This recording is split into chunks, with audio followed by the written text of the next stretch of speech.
दोस्तों आप सभी का बहुत बहुत स्वागत है हमारे चैनल में। इस वीडियो के अंदर अभी हम लोग जी के सामान्य ज्ञान इससे रिलेटेड जो है इम्पोर्टेंट 40 क्वेश्चन इस वीडियो में देखने वाले हैं, जो कि आपके आने वाले एग्जाम्स के लिए काफ़ी इम्पोर्टेंट है। तो आप इस वीडियो को बहुत ध्यान से लास्ट तक देखिए। चैनल पर नया है तो चैनल को सब्सक्राइब करके बेल आइकन प्रेस करें। और आप इन 40 क्वेश्चन में से कितने क्वेश्चन जो है सही कर पाते हैं अपना स्कोर कमेंट बॉक्स में बता सकते हैं। तो देखिए यहाँ पर पहला क्वेश्चन दिया गया है, वाक्य एवं अभिव्यक्ति की स्वतंत्रता के अंतर्गत निम्नलिखित में से कौन शामिल है। देखिए वेरी इंपॉर्टेंट क्वेश्चन है, बहुत बार ये क्वेश्चन यहाँ से क्वेश्चन जो है एग्जाम में पूछे जा चुके हैं। तो वाक्य एवं अभिव्यक्ति की स्वतंत्रता के अंतर्गत जो है जो शामिल है वो है प्रेस की स्वतंत्रता, प्रदर्शन एवं विरोध का अधिकार, चुप रहने की स्वतंत्रता और हड़ताल का जो अधिकार है ये इसमें शामिल नहीं है। तो 1, 2 और 3 यहाँ पर ये तीनों शामिल है। तो ऑप्शन डी यहाँ पर करेक्ट हो जाएगा, 1, 2 और 3। इसके अलावा प्रेस की स्वतंत्रता भारत के संविधान के कौन से अनुच्छेद में वर्णित है। तो अनुच्छेद 19(1)(a) में वर्णित है, याद रखना है आपको। क्वेश्चन नंबर 2 है, संविधान के किस अनुच्छेद में यह वर्णित है कि राज्य न्यायपालिका को कार्यपालिका से पृथक करेगा। तो राज्य न्यायपालिका को कार्यपालिका से पृथक करेगा कौन से अनुच्छेद में है ये, अनुच्छेद 50 में। अनुच्छेद 50 ऑप्शन सी करेक्ट हो जाएगा। क्वेश्चन नंबर 3 है, भारत की संसद निम्नलिखित में से किससे मिलकर बनती है। तो भारत की संसद जो है ये लोकसभा, राज्यसभा और राष्ट्रपति, ठीक है, उपराष्ट्रपति नहीं रहेगा इसमें, ये तीनों रहेगा, ठीक है। लोकसभा, राज्यसभा और राष्ट्रपति से मिलकर जो है भारत की संसद बनती है। तो ऑप्शन सी यहाँ पर करेक्ट हो जाएगा। क्वेश्चन नंबर 4 है, संविधान सभा के मूल अधिकारों, अल्पसंख्यकों एवं जनजातियों तथा बहिष्कृत प्रभावित क्षेत्रों के लिए परामर्शदाता समिति के अध्यक्ष थे। तो देखिए इस समिति के अध्यक्ष थे Sardar Patel. Sardar Patel option C correct हो जाएगा। क्वेश्चन नंबर 5 है, निम्नलिखित में से कौन सा कथन प्रस्तावना के संदर्भ में सही है। तो प्रस्तावना के संदर्भ में देखिए पहला ऑप्शन पढ़ते हैं, प्रस्तावना संविधान का एक भाग है, बिल्कुल भाग है, ये करेक्ट है। दूसरा दिया गया है, प्रस्तावना को संशोधित नहीं किया जा सकता। तो देखिए ये गलत है, क्योंकि प्रस्तावना को संशोधित किया जा सकता है। तो ऑप्शन केवल यहाँ पर एक करेक्ट हो जाएगा, ठीक है। इसके अलावा प्रस्तावना से रिलेटेड जो क्वेश्चन एग्जाम में पूछे जाते हैं वो यहाँ पर इम्पोर्टेंट क्वेश्चन लिखे हैं। पहला दिया गया है, भारतीय संविधान के किस भाग को उसकी आत्मा की संज्ञा प्रदान की गई है। तो प्रस्तावना को जो है ये उसकी आत्मा की संज्ञा प्रदान की गई है भारतीय संविधान के। भारत किस भारत का राष्ट्र है। तो धर्मनिरपेक्ष राष्ट्र है, ठीक है। संविधान निर्माताओं ने किस पर विशेष ध्यान दिया था। तो प्रस्तावना पर जो है संविधान के जो निर्माताओं थे वो उन्होंने इस पर जो है सबसे ज़्यादा ध्यान दिया था। अगला क्वेश्चन है, भारत एक धर्मनिरपेक्ष राज्य है, इसका मतलब है कि भारत राज्य, तो देखिए इसका मतलब है कि भारत राज्य किसी निश्चित धर्म का समर्थन नहीं करता है। प्रथम केंद्रीय विधानसभा का गठन कब किया गया था। तो 1921 में किया गया था। भारत की अंतःकालीन संसद में कितने सदस्य थे। तो 296 सदस्य थे। किस एक अधिकार को डॉक्टर BR अम्बेडकर द्वारा संविधान की आत्मा कहा गया है। तो ये संवैधानिक उपचार के अधिकार के द्वारा क्या कहा गया है, मतलब यह संवैधानिक उपचार के अधिकार को जो है ये मतलब डॉक्टर BR अम्बेडकर के द्वारा जो है उसकी आत्मा कहा गया है। लोकतांत्रिक केंद्रीकरण किसकी महत्वपूर्ण विशिष्टता है। तो समाजवादी राज्य की विशिष्टता है। भारतीय संविधान के अंतर्गत किसे मूल अधिकारों का संरक्षक समझा जाता है। तो न्यायपालिका को समझा जाता है। संविधान के अंतर्गत मूल अधिकारों का संरक्षक कौन है। सर्वोच्च न्यायालय है। भारत पूर्ण संप्रभु लोकतांत्रिक गणराज्य कब बना। 26 नवंबर 1949 को बना। भारत के संविधान सभा का अध्यक्ष कौन थे। डॉक्टर राजेंद्र प्रसाद थे। भारतीय संविधान की प्रस्तावना में भारत को किस रूप में घोषित किया गया है। तो प्रस्तावना को जो एक प्रभुत्व संपन्न, समाजवादी, धर्मनिरपेक्ष और प्रजातांत्रिक गणराज्य के रूप में जो है घोषित किया गया है। संविधान के अंतर्गत भारतीय लोकतंत्र के आदर्शों को हम कहाँ देख सकते हैं। तो ये प्रस्तावना में देख सकते हैं। भारतीय संविधान के किस भाग को आत्मा की संज्ञा प्रदान की गई है। तो ये तो हमने अभी बताया, प्रस्तावना को की गई है। उसके बाद यहाँ पर अगला क्वेश्चन है, देश के शासन में मूलभूत है देश के शासन में मूलभूत है और विधि बनाने में इन तत्वों को लागू करना राज्य का कर्तव्य होगा। यह निम्नलिखित में से किसके संबंध में कहा गया है? तो देखिए ये कहा गया है राज्य के नीति निर्देशक तत्वों के संबंध में। ठीक है, देश के शासन में मूलभूत है और विधि बनाने में इन तत्वों को लागू करना राज्य का कर्तव्य होगा, यह राज्य के नीति निर्देशक तत्वों के संबंध में बोला गया। तो ऑप्शन बी करेक्ट हो जाएगा। लोकसभा को उसके कार्यकाल के समाप्ति के पूर्व ही भंग किया जा सकता है। तो किसके द्वारा भंग किया जा सकता है? तो मंत्रिपरिषद की सलाह पर राष्ट्रपति के द्वारा भंग किया जा सकता है। अगला क्वेश्चन है कि संविधान संशोधन अधिनियम द्वारा यह प्रावधान किया गया है कि राष्ट्रपति राष्ट्रीय आपातकाल की उद्घोषणा केवल मंत्रिमंडल की लिखित सिफारिश प्राप्त होने पर ही कर सकता है। तो कौन से संशोधन में किया गया है? 44वें संशोधन में। ठीक है, में यह प्रावधान किया गया है कि राष्ट्रपति जो राष्ट्रीय आपातकाल की उद्घोषणा केवल मंत्रिमंडल की लिखित सिफारिश प्राप्त होने पर ही कर सकता है। तो याद रखना है। अगला क्वेश्चन है एमाइलेज एंजाइम का स्राव किसके द्वारा होता है? एमाइलेज एंजाइम का स्राव किसके द्वारा होता है?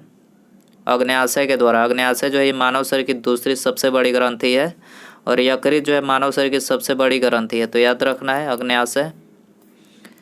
अगला क्वेश्चन है वृक्क के बाहरी तथा भीतरी भाग को क्रमशः कहा जाता है, क्या कहा जाता है? तो बाहरी और भीतरी भाग को बताना है। तो देखिए बाहरी भाग को जो है कोर्टेक्स बोला जाता है और भीतरी भाग को जो है मेड्यूला। तो ऑप्शन ए करेक्ट हो जाएगा। अगला क्वेश्चन है रक्त शर्करा को नियंत्रित करने के लिए इंसुलिन का स्राव किस ग्रंथि से होता है? तो इंसुलिन का जो स्राव होता है अग्न्याशय ग्रंथि से। अग्न्याशय ऑप्शन सी करेक्ट हो जाएगा। मुद्रास्फीति तथा बेरोजगारी के मध्य के संबंधों को दर्शाता है। मुद्रास्फीति तथा बेरोजगारी के मध्य के संबंधों को दर्शाता है। तो ये फिलिप्स वक्र दर्शाता है, ये करेक्ट हो जाएगा। अगला क्वेश्चन है घाटे की वित्तीय व्यवस्था का अर्थव्यवस्था पर क्या प्रभाव पड़ता है? तो मुद्रा आपूर्ति में वृद्धि होती है। घाटे की वित्तीय व्यवस्था का अर्थव्यवस्था पर क्या प्रभाव पड़ता है? मुद्रा आपूर्ति में वृद्धि। ऑप्शन बी करेक्ट हो जाएगा। आरबीआई का लेखा वर्ष है। तो 1 जुलाई से 30 जून है। 1 जुलाई से 30 जून ऑप्शन ए करेक्ट हो जाएगा। अगला क्वेश्चन है भौतिक मानचित्र में किसे शामिल किया जाता है? भौतिक मानचित्र में किसे शामिल किया जाता है? पर्वत, पठार, मैदान और महासागर। ठीक है, यहाँ पर चारों को शामिल किया जाता है। ठीक है, तो ऑप्शन बी में दिया गया है। Option B 1, 2, 3, 4।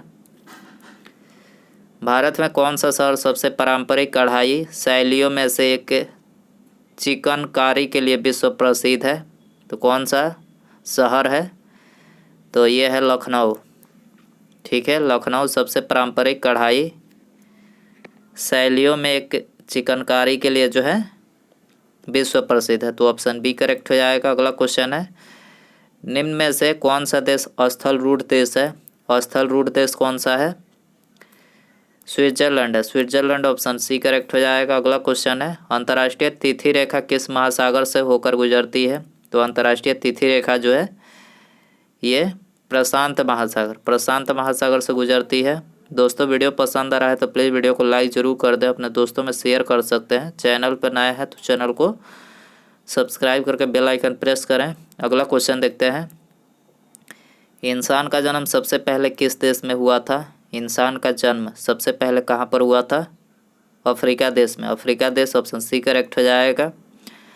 कर्क रेखा किस देश से होकर नहीं गुजरती है? तो कर्क रेखा जो है ब्राज़ील से होकर नहीं गुजरती है, ब्राज़ील। भारत में बात करें कर्क रेखा किन राज्यों से होकर गुजरती है? तो भारत के 8 राज्यों से कर्क रेखा गुजरती है, आपको पता होना चाहिए। गुजरात, राजस्थान, मध्य प्रदेश, झारखंड, छत्तीसगढ़, त्रिपुरा, पश्चिम बंगाल और मिजोरम। ठीक है, ये भारत के 8 राज्य हैं जिनसे होकर कर्क रेखा गुजरती है। अगला क्वेश्चन है निम्नलिखित में से कौन सा भारतीय राज्य 3 देशों के साथ सीमा रेखा नहीं बनाता है? कौन सा भारतीय राज्य 3 देशों के साथ सीमा नहीं बनाता है? तो यह है मिजोरम नहीं बनाता है। ठीक है, ऑप्शन सी करेक्ट हो जाएगा। अगला क्वेश्चन है प्रति चक्रवात की विशेषता होती है। स्वच्छ आसमान, स्वच्छ आसमान ऑप्शन डी करेक्ट हो जाएगा। अगला क्वेश्चन है अष्ट दिग्गज किसके दरबार में रहते थे? अष्ट दिग्गज किसके दरबार में रहते थे? कृष्णदेव राय के दरबार में, कृष्णदेव राय ऑप्शन बी करेक्ट हो जाएगा। पहली बार किसी के सती होने का प्रमाण कहाँ से प्राप्त होता है? पहली बार किसी के सती होने का प्रमाण कहाँ से प्राप्त होता है? भानुगुप्त के एरन अभिलेख से, भानुगुप्त के एरन अभिलेख से प्राप्त होता है, ऑप्शन बी करेक्ट हो जाएगा। अगला क्वेश्चन है किस युद्ध के पश्चात बाबर ने गाजी की उपाधि धारण की? किस युद्ध के पश्चात बाबर ने गाजी की उपाधि धारण की? तो ये खानवा के युद्ध के बाद की, खानवा के युद्ध के बाद, ऑप्शन बी करेक्ट हो जाएगा। अगला क्वेश्चन है भारत के सुप्रीम कोर्ट में न्यायाधीशों की संख्या कैसे बढ़ाई जा सकती है?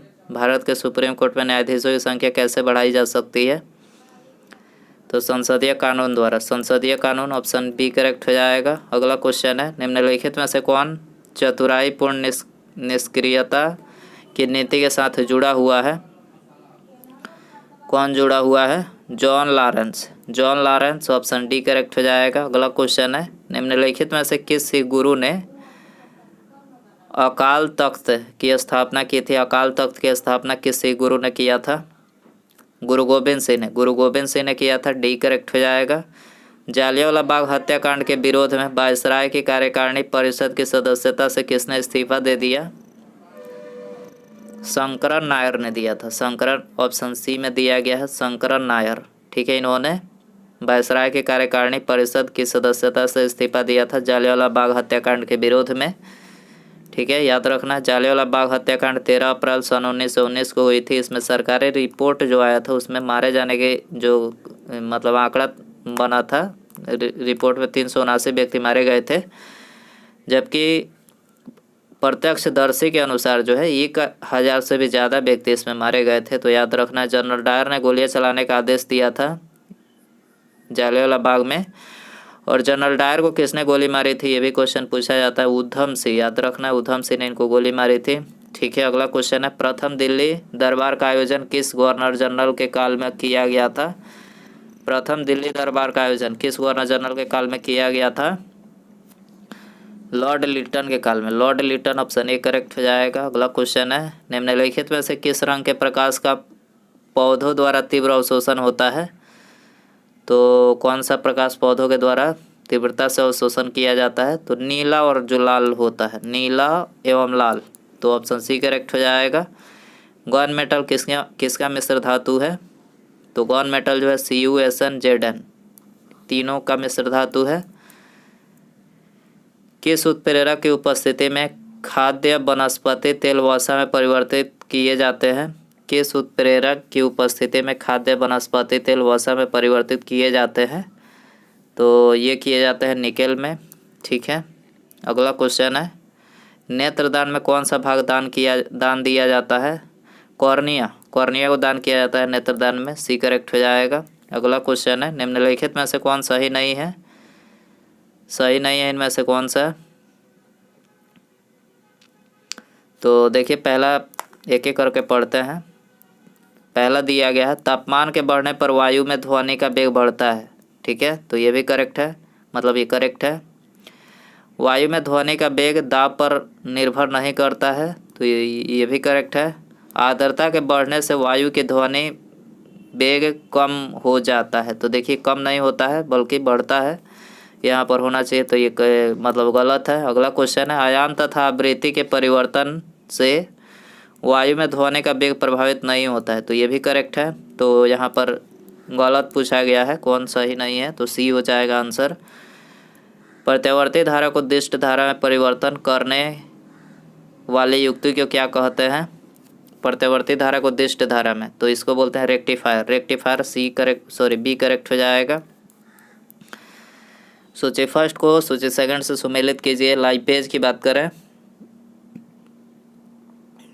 तो देखिए लाइपेज जो है वसा विघटन एंजाइम है। लाइपेज क्या है? वसा विघटन एंजाइम है।